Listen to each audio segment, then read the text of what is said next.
পারমাণবিক ইস্যুতে ইসরায়েলের হামলায় ইরানের একাধিক সামরিক কমান্ডার নিহত হয়েছে। এরপর ইসরায়েলের ভূখণ্ডে অবিরাম ক্ষেপণাস্ত্র হামলা শুরু করে ইরান। শীর্ষস্থানীয় সামরিক কর্মকর্তাদের হারানোর পরও তেহরানের এই পুনর্গঠন সক্ষমতা ইসরায়েলকেও বিস্মিত করেছে। মার্কিন সংবাদ মাধ্যম সিএনএনকে দেয়া সাক্ষাৎকারে এমনটাই জানান যুক্তরাষ্ট্রের এক বিশ্লেষক।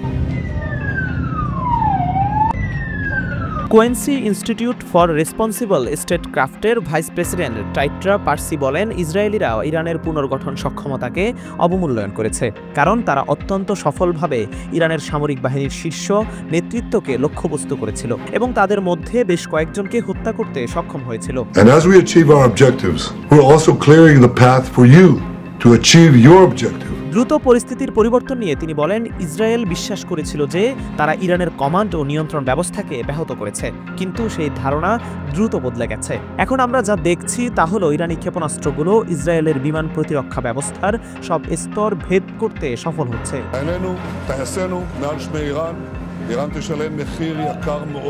এদিকে সোমবার ভোরেও ইসরায়েলকে লক্ষ্য করে ক্ষেপণাস্ত্র হামলা চালিয়েছে ইরান। হামলায় রাজধানী তেল আবিব ও বন্দর নগরী হাইফায় অন্তত ৫ জন নিহত ও অনেক আহত হয়েছে। ঘরবাড়িতে অগ্নিকাণ্ড ও বিদ্যুৎ কেন্দ্রে ক্ষয়ক্ষতি হয়েছে। ইরান এখনও ইসরায়েলের বিরুদ্ধে খুব বেশি প্রতিশোধমূলক কিছু করেনি বলে দাবি করেছে ন্যাশনাল ইরানিয়ান আমেরিকান কাউন্সিলের প্রধান জামাল আবদি।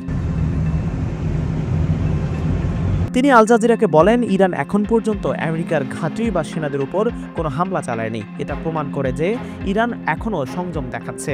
ইরান এবার ইসরায়েলে সুইসাইড ড্রোন পাঠিয়েছে। সোমবার বার্তা সংস্থা তাসনিম নিউজ এজেন্সির এক প্রতিবেদনে তথ্য জানানো হয়। ইরানের সেনাবাহিনী ground forces commander brigadier general Kioumars Heidari বলেন, সেনাবাহিনী গত 2 দিনে ইসরায়েলি লক্ষ্যবস্তুতে আঘাত হানতে কয়েক ডজন সুইসাইড ড্রোন নিক্ষেপ করেছে। গত 48 ঘন্টায় সেনাবাহিনী ইসরায়েলি আগ্রাসনের প্রতিশোধ হিসেবে ইসরায়েলি লক্ষ্যবস্তুতে বিস্ফোরণ ঘটাতে এই ড্রোনগুলো নিক্ষেপ করেছে। টানা কয়েকদিন ধরে ইরান ও ইসরায়েলের হামলা ও পাল্টা হামলায় উত্তপ্ত হয়ে উঠছে মধ্যপ্রাচ্য। গত 13 জুন ভোরে তেহরান সহ ইরানের বেশ কিছু স্থানে পারমাণবিক ও সামরিক স্থাপনায় হামলা চালায় ইসরায়েল। পরে তীব্র শক্তি নিয়ে ইসরায়েলে পাল্টা হামলা শুরু করে ইরানও। দফায় দফায় চলছে এই হামলা ও পাল্টা হামলা।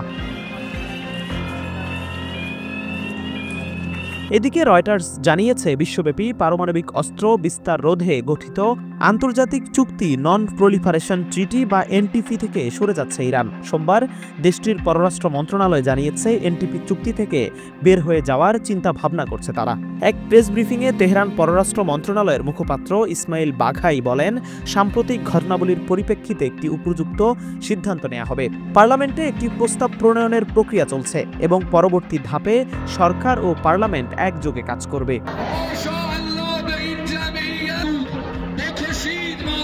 1970 সালে ইরান এনটিপি স্বাক্ষর করে, যা বেসামরিক পরমাণু শক্তির অধিকার নিশ্চিত করলেও পারমাণবিক অস্ত্র তৈরি না করার বাধ্যবাধকতা আরোপ করে। সম্প্রতি আন্তর্জাতিক পরমাণু শক্তি সংস্থা ইরানের বিরুদ্ধে এনটিপি চুক্তির শর্ত ভঙ্গের অভিযোগ এনেছে।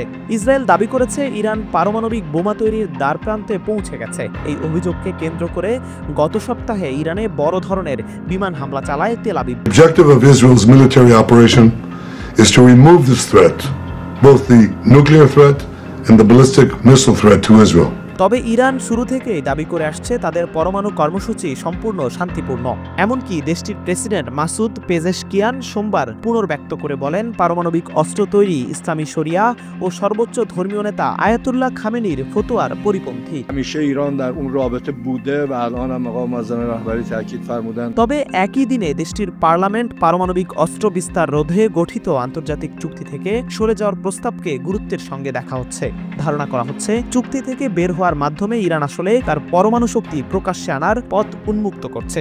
তেহরানের পক্ষ থেকে জানানো হয়, এনটিপি থেকে সরে যাওয়ার বিষয়ে এখনও কোনো চুক্তির সিদ্ধান্ত হয়নি এবং সংসদে বিষয়টি প্রাথমিক পর্যায়ে রয়েছে।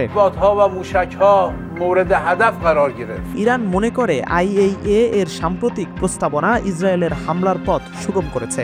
মুখপাত্র বাঘাই বলেন, যারা এই প্রস্তাবে ভোট দিয়েছে তারাই মূলত ইসরায়েলের হামলার ক্ষেত্র প্রস্তুত করছে।